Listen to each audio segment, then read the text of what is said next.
Hello， 大家好，欢迎回到外媒看中国，我是安博然。A U.S. general's recent comment suggesting the U.S. and China will enter military conflict in 2025 has raised more than a few eyebrows. But should we be worried, or can we just disregard such threats as an individual's warmongering crap? Today we have a special guest, political commentator and former U.S. Marine, Brian Berletic, to help us understand what might be going on here. This is Reports on China. I'm Andy Boreham in Shanghai. Let's get reporting. Brian Berletic, a former US Marine and now a popular YouTuber and political commentator, recently wrote a piece for New Eastern Outlook titled Why the US Seeks War with China by 2025, which highlights Washington's continued aggression toward China over the Taiwan issue. He wrote, "Potential war between the US and China, if it takes place, will merely be the most recent example of US military aggression in pursuit of global hegemony, targeting and attempting to undermine another nation's sovereignty in violation of international law, not as a means to uphold it." As the US often does, the lead up to this potential war sees the US projecting its own menace toward international law, peace, and stability onto the very target of US military aggression, in this case, China. Scary stuff. Today, I am pleased to have Brian on the show to answer a few questions about what the US might be planning here and why. Brian, good to see you. Thank you for having me. It's great to be here. A pleasure. Now, recent comments by US four-star General Mike Minahan that his gut tells him the US and China will fight by 2025 are, at the face of it, quite shocking. But the Pentagon has since come out saying that his comments don't represent the official stance. So, in your opinion, can we disregard General Minahan as just some kind of rogue warmonger, or do we need to take this more seriously? I think we have to take it very seriously. The Pentagon is not in the business of telling us the truth about what it's thinking or doing. And we could just look at the actions of the United States, and they tell a completely different story versus the rhetoric coming out of Washington, which, to be quite honest, sometimes is just as bad as this general's comments. Now, what many people don't realize in the West is that the majority of countries, including the US, actually agree with Beijing that Taiwan is part of China, or basically that Taiwan is not an independent country. As we know, Washington's excuse for military conflict with China stems directly from that issue over Taiwan, which the US has already agreed for 40 plus years, since 1979, is a part of China. So why is it then that the US continues with this aggression over the island, and why are so many Westerners unaware of that history? It's a really good question, and the answer is very simple. The U.S. is just lying about the status of Taiwan. People can go right now to the U.S. State Department's official website and look at their webpage regarding U.S. relations with Taiwan. It says right on that page that the U.S. does not recognize Taiwan. It's independence. It has no independence. If it has no independence, what is it? It's very clearly part of China. And on the same webpage, they talk about the one China policy, which is there is only one China. Taiwan is a part of China, and the only legitimate government of China is the People's Republic of China in Beijing. So they admit this on the State Department's website, and yet their policy contradicts what they have agreed to with Beijing. And then the Western media plays a heavy role in this. They tell the public the self-ruled island of Taiwan, they never explain what the one China policy is. They never explain what the U.S. State Department's official stance is. They omit that. And by omitting that, it allows the audience to fill in the gaps themselves, to assume that somehow Taiwan is an independent country and that China's bullying it. And they can go back and say, we never said that Taiwan was independent. We just omitted it, but we never lied about it. And this is the same trick they used regarding weapons of mass destruction. Iraq claims that somehow Iraq was involved in the 9/11 attacks on the United States. These are the exact same people who have repeatedly lied to us about many other things. This is just the most recent, and I would say probably one of the most dangerous lies that they've told. Ah, scary stuff. So, Brian, I wonder if you could tell our viewers, in your opinion, really simply, why is it that Washington is so obsessed with Taiwan? It's something that you kind of have to understand a little bit about the history of the United States, its history in Asia before World War II. It, along with European powers, were they were colonizing the region. They had colonies. The United States claimed the Philippines as a colony of the United States. Europe had various colonies, the French in Indochina, the British, Myanmar, they called it Burma, Malaysia. These were all colonies, and the West had significant control over Asia, and they were working on colonizing China. And they had a presence within Chinese territory, and World War II happened. Nations used that as an opportunity to slip out from under the control of the West as they were fighting each other around the world. And then after World War II, they tried to reassert control over the region. That was the Vietnam War. The U.S. was trying to help the French initially reassert control over their colony of Vietnam. And then the U.S. ended up directly involved in a very long, destructive war there. And then the same goes for China. China pushed the West out. They wanted to come back in and finish asserting control over China, and they weren't able to. And ever since, they have been trying many different things to encircle and contain China's rise as a sovereign nation, determining its own destiny, pursuing its own best interests, rather than allowing itself to be exploited by the West and their interests.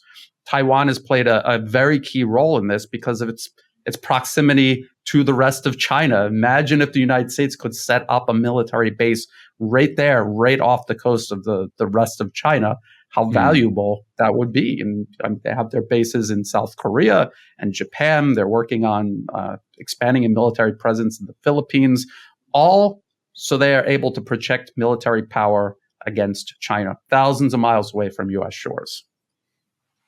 And the ironic thing is that we keep hearing it in Western media about the so-called China threat and Chinese aggression, despite the fact that China, hasn't entered another country militarily in nearly half a century, and the fact that China maintains just one overseas military base. So you and I know exactly how aggressive the US is towards China, but I was wondering if you could just explain to us, in really simple terms, how many military bases does the US currently have around China, and what else is it doing to push and prod or be aggressive with China? So I just mentioned there's tens of thousands of U.S. troops in South Korea and Japan, on mainland Japan, and also Okinawa. They are trying to sign an agreement. Well, they have signed an agreement with the Philippines. We have to wait to see what this develops into regarding U.S. military basing in the Philippines. And if you look at a map, they are surrounding China and Taiwan. You will see maps online about U.S. military bases. You will see, American icons in places like Thailand, right here where I'm based, or India. They have facilities. They don't have a proper military base, but they have a presence, whether it's an office or a laboratory. We've heard about laboratories in Ukraine. They have facilities all around the world. They were literally occupying Afghanistan. People don't really usually know this, but Afghanistan actually borders China's region of Xinjiang. So if you look at a map, they have completely surrounded China, and they are very, very close to China. And if you can check, you could fact check me on this. Check U.S. troops in Taiwan. The U.S. has a U.S. Military presence on Taiwan. They have placed troops there semi-covertly because it has been admitted by the administration on Taiwan. They admit that there are U.S. troops present there and that their presence is slowly, incrementally expanding. So just imagine, people say, they're inclined to believe this even when they hear about the U.S. encircling China because they perceive China as some sort of threat regardless. But just imagine if it was reversed. If it was the Chinese military putting military installations in Cuba, in Canada, in Mexico. This is essentially what the U.S. is doing to China. And China is reacting to that, just as the U.S. would react if China was doing it to America. Yeah, the scary thing is people just can't seem to see the situation with the shoe on the other foot, as it were, which kind of annoys me. Now, you're extremely well versed on the current Ukraine crisis, which has been brought up many times in relation to this Taiwan issue. Basically, people are saying that if the US has its way, the island of Taiwan will become like the next Ukraine. So we know there are some similarities between Ukraine and Taiwan. For example, both have US-backed governments, both are being pumped full of US weapons, and both are quite important to Washington's strategic interests. But could you explain why Ukraine and Taiwan are so often compared, in your opinion, and what would the worst-case scenario be if the US had its way? It's an important question. The United States is using Ukraine as a proxy to wage war against Russia. They are attempting to use Taiwan to wage war against the rest of China. I mean, the main difference here is that Ukraine is recognized internationally as a sovereign country, although its history is that it had been a part of Russia, the empire, and also the Soviet Union. And they border each other. And Taiwan is recognized internationally as part of China. It is part of China, and again, it is very close. So this is what the United States is trying to do in both cases. They project political influence into and over the administration in both countries. Well, in Ukraine and the administration of Taiwan, and they're trying to use them as battering rams against their perceived adversaries, their peer and near peer competitors. We can look and see policy papers put out by U.S. government funded think tanks like the Rand Corporation, where they openly admit that pumping Ukraine full of U.S. weapons was a means to extend Russia. And they're doing the exact same thing to China, transforming Taiwan into a national security threat. And something else people should consider is when the U.S. overthrew the elected government of Ukraine in 2014, the regime they put into power irrationally cut all ties with Russia. It was an extremely anti-Russian government, and that's what they did. People don't realize how economically integrated Ukraine was with Russia. And the same goes for Taiwan on a much, much higher level. Taiwan's economy is more or less integrated with the rest of China. Almost half of their exports go to the rest of China, and a lot of crucial imports that they bring in come from the rest of China. And these are inputs that go into their semiconductor and electrical component industry, which is their biggest and most important industry. So when you put a administration into power there that is going to try to irrationally cut ties with the rest of China, that is going to impact the economy. That is going to hurt the people living in Taiwan. So this is how it always goes with the U.S. They claim they're there to help people, but the policies that they are pushing are actually hurting the people and destroying, sometimes literally destroying the place that they claim they're trying to help. In Ukraine's case, we can see that destruction unfolding right now, and this is their plan regarding Taiwan as well.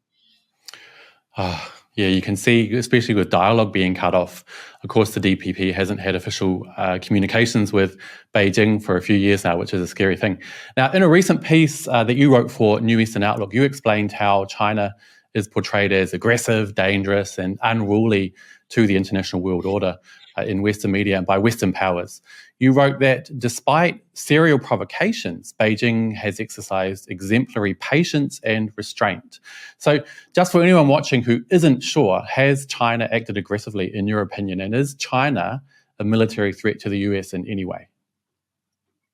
Well, let's answer the second part of that first. China is not a threat to the United States. And if you read policy papers put out by U.S. government-funded think tanks, they're very happy about that fact. They write about how we could attack Chinese territory, and they have a very small, negligible capability to strike us back on the U.S. homeland. The only thing that they're worried about are their military bases thousands of miles away from U.S. shores. That's the only thing they're actually worried about, and that's only if they use those bases to strike China first over the issue of Taiwan or anything else. So they openly admit, and they're very pleased about the fact that China is not building a global military to project military power across the globe like the United States has. And you can just look at the number of strategic aircraft that China has versus the United States. It's day and night. It's very clear China has a military for defending its territory and its periphery. The United States has openly projected military power around the globe in very destructive ways. So it is not a threat to the United States, and it does not act aggressively. We hear people making long lists of things they claim are Chinese provocations. They talk about the South China Sea disputes that China has with other nations in the region. What they omit is the fact that all of these nations have very similar disputes with each other. And so they're taking that out of context and they're focusing on that. When you leave out the actual context that's taking place in, it makes it look a lot worse than it actually is. The thing people should remember, and this applies for India too, they have border issues with India. India has border issues with China, and it can get violent, but it is very contained and restrained. On both sides it is. You look at their trade. They're still trading. They still have relations. The president of China still meets with the leadership of India. So to claim that they are aggressive versus the way we see the United States exercising aggression, it's an absurdity. And a lot of the things that China is doing that are claimed to be aggressive are responses to actual U.S. aggression. The fact that the U.S. is building its military up all around China, in Asia, a region the U.S. does not actually reside in. What is China supposed to do? Exactly. So last question, Brian. What do you think we can do as ordinary people to kind of push back against this US aggression and really to stop military conflict coming to the Taiwan Straits? Well, something that we can all do, something that is, I think, relatively easy to do, is to try to raise awareness among the public, because the mainstream Western media is not going to. And this is what drives me to do what I do, not just in regards to China, but U.S. aggression toward the rest of the world in general. And if we can raise awareness, if we can cut through the lies, the myths, the lies of omission that the Western media depends on to sell this agenda, maybe we could raise awareness and resistance to this across the public. The fewer shadows that they have to hide in, the harder it is to push this agenda forward.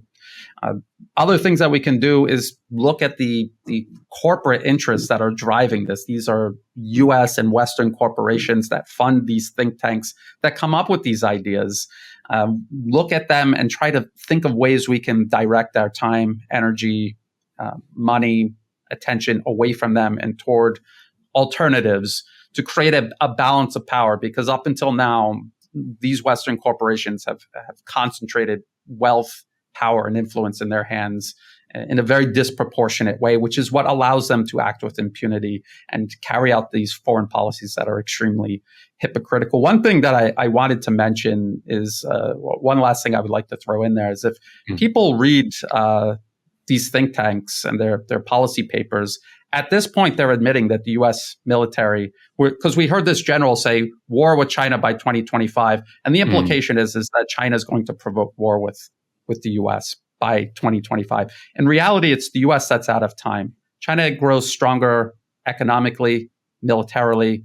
By 2025, 2030, there will be no gap. And as a matter of fact, the gap will start to grow in China's favor. The U.S. will not be able to encircle, contain, and control China ever again. So it's the United States that's rushing to war with China before time is up. And they even admit if there was war right now with China over Taiwan, the result would be catastrophic, even if the U.S. won. And they talk about how Taiwan would preserve its autonomy, but that there would be nothing physically left of Taiwan in terms of infrastructure or industry. So the political survival at the expense of its physical existence. This is something people need to keep in mind. And they need to read these papers. If they're having doubts, if they think this is just Chinese propaganda, read the U.S. government-funded think tank policy papers where they say we need to destroy Taiwan industry, because if we don't and China gets it, that will be very bad for our interests. But what about the interests of the people living in Taiwan? who they claim they're trying to save or protect. It's very obvious what's going on. So much to think about. Brian, thank you so much for coming on the show today and for your important insights. Thanks again for having me. Okay, now let's take a quick look at the latest Reports on China poll on YouTube. I asked you guys if you agree with US Air Force General Michael Minahan that China and the US will fight in 2025. From more than 3,000 votes, 51% of you said yes, and that this is a sign that the US will push for war. 40% reckon they wouldn't dare, and quite a high 9% were unsure. Bixtoe commented, China would get into a war on its own timetable, definitely not on others, regardless of how provocative the situation might be in the near future, be it over Taiwan or another contentious issue in the region. When China gets into a regional conflict, it comes fully armed and prepared for the long haul in terms of manpower, hardware, and money. Banana Peeler added, Minahan is advertising for the military-industrial complex, trying to line up a lucrative job for his retirement. So what do you think? As always, I'd love to hear your comments and opinions. Also, don't forget to hit like and subscribe if you haven't already, and I'll see you all next time. Bye-bye.